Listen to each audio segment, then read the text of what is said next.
sahabat fisika, jumpa lagi dengan saya, masih tetap dalam video pembahasan fisika. Kali ini akan kita bahas untuk materi kelas 11 semester 1.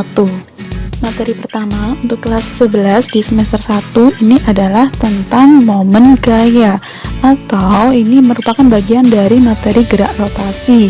Nah, untuk mengetahui apa itu momen gaya dan bagaimana penerapannya dalam kehidupan sehari-hari, mari coba kita bahas sama-sama ya. Nah, pernah nggak sih kalian bermain di gasing? Atau mungkin cuma mengamati saja permainan gasing itu? Nah, coba kalau kalian ingat-ingat dan kalian perhatikan bagaimana gerakan gasing tersebut. Oh iya, pasti gerakannya adalah memutar gitu kan, sampai dia berhenti atau sampai dia terjatuh. Nah, gerakan memutar itulah yang kita sebut dengan namanya gerak rotasi. Nah, jadi gerak rotasi itu merupakan gerak memutar seluruh partikel. Jadi seluruh partikel atau seluruh titiknya itu harus bergerak memutar dengan sumbu rotasi sebagai pusatnya. Nah, besaran-besaran dalam gerak rotasi itu ada 3 macam, yaitu posisi sudut, ini yang perlu kita perhatikan, kemudian kecepatan sudut dan percepatan sudut. Besarannya mirip seperti dengan di gerak lurus, cuman karena di sini dia geraknya rotasi, maka besaran-besaran tadi juga harus kita konversikan dalam besaran-besaran rotasi.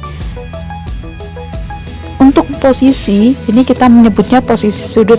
Kemudian untuk kecepatan kita menyebutnya kecepatan sudut, dan untuk percepatan kita menyebutnya percepatan sudut. Nah, sekarang coba perhatikan 2 gambar ini. Atau bisa kalian coba juga di rumah kalian, di kamar kalian, menggunakan pintu yang ada di rumah kalian. Nah, pada gambar pertama, ini coba kamu buka pintu dengan memegang gagang pintu seperti biasanya. Seperti kalian membuka nutup pintu itu ya. Kemudian percobaan kedua, sekarang yang kalian pegang itu bukan gagang pintunya, tapi adalah daun pintu, bagian tengah daun pintu. Coba kalian dorong atau kalian tarik untuk membuka atau menutup pintu. Bagaimana yang kalian rasakan? Kira-kira mana yang lebih mudah dilakukan untuk membuka pintu? Apakah gerakan pertama ketika kita pegang di bagian gagang pintunya, ataukah gambar atau bagian kedua, kegiatan kedua ketika kita pegang di tengah daun pintunya? Kalian semua sudah punya jawabannya? Sekarang, untuk kegiatan kedua, boleh kalian ambil tongkat kayu di rumah kalian, tongkat kayu apapun itu yang ada. Nah, bila tongkat kayu tadi akan diberi beban, kira-kira di mana sebaiknya letak beban agar tongkat kayu menjadi lebih mudah untuk diputar, lebih mudah untuk berotasi? Kira-kira bebannya ditaruh di ujung, tengah, sepertiga panjang, atau 3/4 panjang? Nah, mengapa demikian?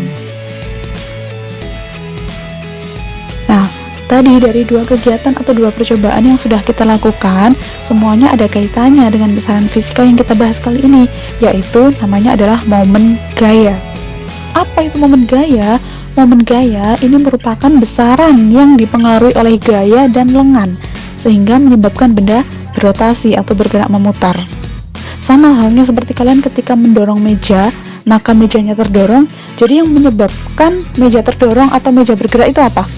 Gaya yang kita berikan kan, dorongan yang kita berikan tuh.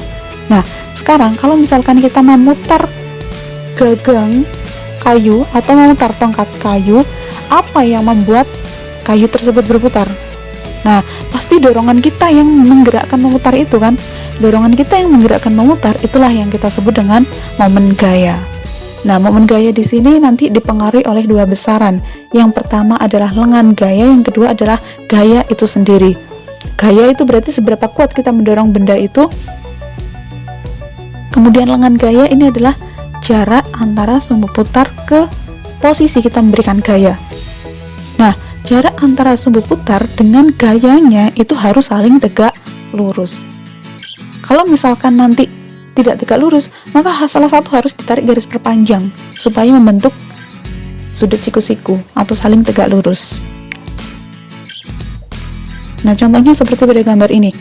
Ketika kita membuka baut menggunakan kunci Inggris, maka kita pasti akan memutar kan? Kita pegang di bagian sini, kemudian bautnya itu kita letakkan pas di ujung sini. Nah, ketika kita mendorong pada ujung kunci Inggris ini, sebenarnya kita memberikan gaya terhadap kunci Inggris ini. Akibatnya, kunci Inggris akan bergerak memutar dan memutar baut, sehingga menghasilkan gerakan memutar. Maka, gaya yang kita berikan ini yang membuat baut tadi bergerak memutar, itulah yang kita sebut dengan momen gaya. Nah, sekarang coba kita bahas. Tadi momen gaya itu kan dipengaruhi oleh dua besaran. Yang pertama adalah gaya itu sendiri, yang kedua adalah lengan gaya. Dan salah satu syarat lengan gaya itu dia harus tegak lurus. Nah, seperti ini. Pada garis yang biru ini kan gaya yang diberikan. Sedangkan pada titik O itu adalah sumbu putar. Maka kalau kita tarik garis lurus seperti ini, nah, coba kita lihat sudutnya. Apakah itu siku-siku? Tidak kan? Nah, untuk mendapatkan lengan gaya, maka gaya ini harus kita perpanjang ke sini, kemudian kita hubungkan sehingga membentuk sudut siku-siku seperti ini. Nah, maka panjang D inilah yang kita sebut dengan lengan gaya. Sekarang, kalau kita bicara tentang momen gaya, tadi kan ada dua besaran yang mempengaruhi. Salah satunya adalah gaya. Masih ingat dulu di kelas 10 tentang jenis-jenis besaran, ada dua macam, yaitu besaran vektor dan besaran skalar. Nah, coba diingat-ingat lagi, besaran vektor itu apa saja dan besaran skalar itu apa saja. Nah, iya, salah satu contoh besaran vektor adalah gaya. Sehingga momen gaya di sini nanti dia juga termasuk besaran vektor. Masih ingat kan kalau besaran vektor berarti dia punya dua hal yang perlu diperhatikan. Yang pertama adalah nilainya, yang kedua adalah arahnya. Nah, sekarang kalau misalkan kita menggerakkan memutar, itu kan berarti gerakannya berbentuk lingkaran seperti gerakan jarum jam. Maka arah momen gaya itu kita mengikuti arah jarum jam. Kalau gerakannya searah dengan jarum jam, maka kita kasih tanda positif, sedangkan kalau berlawanan dengan arah jarum jam, kita kasih tanda negatif. Nanti arah gerakan bendanya atau arah gerakan gayanya itu ya, kita lihat searah jarum jam atau berlawanan jarum jam, maka tinggal kita kasih tanda positif atau negatif. Nah, sekarang kalau misalkan dalam satu sistem ada dua atau lebih gaya yang bekerja, maka bagaimana momen gaya totalnya? Yang pertama berarti perlu kita perhatikan, tadi tiap-tiap momen gaya punya dua hal, yaitu gaya dan lengan gaya. Maka di sini juga harus kita perhatikan, ini gaya pertama, sedangkan ini gaya kedua. Sumbu putarnya di mana? Nah, iya, sumbu putarnya ada di tengah-tengah sini. Ini pusatnya jungkat-jungkit. Maka lengan gayanya di mana? Lengan gayanya berarti adalah jarak dari gaya ini ke pusat jungkat-jungkit. Ini berarti lengan gaya 1.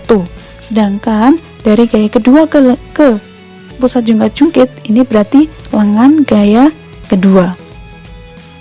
Nah, sekarang coba kita lihat putarannya. Pada gaya pertama, dia ada di sebelah kirinya pusat jungkat-jungkit. Maka untuk menggerakkan jungkat-jungkit ini bergerak berputar pada porosnya di sini, gayanya harus dorong kemana?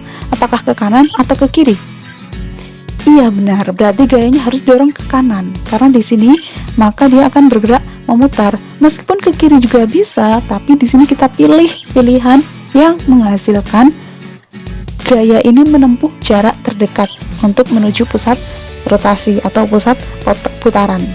Nah, berarti harus kita gerakkan ke kanan. Maka gaya pertama gerakannya searah jarum jam atau berlawanan jarum jam. Nah, kalau gerakannya seperti ini, berarti dia berlawanan jarum jam. Berarti nanti di sini kita kasih tanda tanda negatif. Sedangkan gaya kedua ada di sebelah kanannya pusat rotasi atau pusat putaran. Berarti gaya kedua ini harus diputar ke kiri untuk menghasilkan gerakan memutar dengan jarak terdekat gayanya. Maka ketika gaya ini diputar ke kiri, kita lihat kalau ini yang ke kiri. Nah, berarti putarannya seperti ini. Kalau putarannya seperti ini, kita lihat apakah dia searah jarum jam atau berlawanan jarum jam. Nah, benar, searah jarum jam, ya kan? Maka di gaya kedua nanti kita kasih tanda positif. Ingat, momen gaya tadi rumusnya adalah gaya dikali lengan gaya. Berarti nanti di sini momen gaya pertama dikali lengan gaya pertama. Momen gaya kedua dikali lengan gaya kedua. Dengan momen gaya pertama tadi tandanya adalah negatif, dan momen gaya kedua tandanya adalah positif. Maka untuk momen gaya totalnya tinggal kita jumlahkan semua momen-momen gaya tadi dengan menyertakan tanda positif dan negatifnya. Kalau positif kita tulis positif begini, nanti kalau negatif ya kita tulis negatif. Nah, begitu. Sudah jelas kan? Sekarang kita bahas dulu ada contoh soal ini. Nah, anak-anak tadi yang main jungkat-jungkit sudah diberi angka-angka. Anak yang cewek tadi dia memiliki gaya 500 Newton, sedangkan si anak cowok tadi memiliki gaya 800 Newton dengan jarak anak laki-laki 2 meter ke sumbu putar dan jarak anak perempuan 4 meter ke sumbu putar. Berarti dari sini bisa kita ketahui F1 atau gaya pertama adalah 500 Newton, sedangkan gaya kedua adalah 800 Newton. Dengan jarak 1 atau lengan gaya 1 D1 adalah 4 meter dan lengan gaya kedua adalah 2 meter. Maka total torsi yang bekerja bagaimana? Nah, total torsi yang bekerja berarti nanti torsi total tadi ya, berarti torsi 1 ditambah torsi 2. Nah, torsi satunya adalah W1 dikali D1, sedangkan torsi 2 nya W2 dikali D2. Jangan lupa tadi untuk si anak cewek tandanya positif atau negatif? Iya, tandanya negatif. Berarti di sini kita kasih tanda minus. Sedangkan si anak cowok tandanya tadi adalah positif. Berarti oke, kita biarkan positif. Nah, sekarang tinggal kita masukkan angkanya sama dengan negatif W1 500, D1 nya 4 ditambah W2 nya 800, D2 nya 2. Berarti minus 2000 ditambah 1600. Hasilnya adalah minus 400 Nm, Newton meter. Newton meter itu adalah satuannya torsi atau momen gaya. Nah, kita dapatkan tanda negatif. Tanda negatif ini yang menunjukkan arah putarannya saja. Berarti arah putaran siapa tadi yang tandanya negatif? Nah, itu adalah arah putaran momen gayanya. Iya, tanda negatif tadi adalah punyanya si anak cewek. Tadi dia berputar berlawanan jarum jam. Berarti total torsi pada sistem jungkat-jungkit kedua anak-anak ini adalah berlawanan jarum jam dengan nilainya adalah 400 Nm atau Newton meter. Nah, bagaimana contoh soalnya? Cukup jelas kan? Sekarang coba kita balik lagi ke demonstrasi yang sudah kalian lakukan tadi. Ketika kalian membuka pintu dengan dua cara tadi, pilihan mana yang paling mudah untuk membuka pintu? Nah, benar. Pilihan pertama itu lebih mudah kita gunakan untuk membuka pintu. Jadi, alasan Pak Tukang untuk menaruh gagang pintu ada di ujung itu bukan tanpa alasan. Nah, mereka tuh sudah memperhitungkan untuk kemudahan kita. Nah, kenapa nomor 1 tadi lebih mudah? Karena seperti ini. Tadi momen gaya itu kan ada dua hal yang perlu diperhatikan, yaitu gaya dengan lengan gaya. Kalau pada gambar pertama ini lengan gayanya lebih besar, sehingga untuk mendorong pintu atau membuka pintu gaya yang dibutuhkan menjadi lebih kecil. Sedangkan pada gambar kedua lengan gayanya itu lebih pendek, maka dia pasti harus membutuhkan gaya yang lebih besar untuk membuka pintu yang sama. Itulah kenapa gambar pertama itu kita lebih mudah dalam membuka pintu dibandingkan gambar kedua. Nah, tadi ya, demikian tadi adalah pembahasan kita untuk momen gaya atau yang kita sebut dengan torsi. Nah, kesimpulannya berarti torsi itu tadi apa?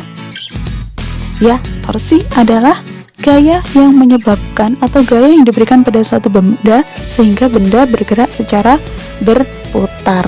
Kemudian torsi atau momen gaya tadi dipengaruhi oleh dua hal, yaitu gaya dengan lengan gaya. Torsi juga memiliki arah. Ketika arahnya berputar searah jarum jam, maka kita kasih tanda positif, tapi kalau berlawanan jarum jam, maka kita kasih tanda negatif. Nah, semoga pembelajaran kali ini membantu. Saya akhiri. Sampai ketemu lagi di pembahasan berikutnya. Ada tugas yang harus kalian kerjakan, ada modul yang sudah saya berikan. Silahkan kalian baca dan pelajari. Saya akhiri untuk penjelasan kali ini. Sampai ketemu lagi ya. Selamat siang. Wassalamualaikum warahmatullahi wabarakatuh.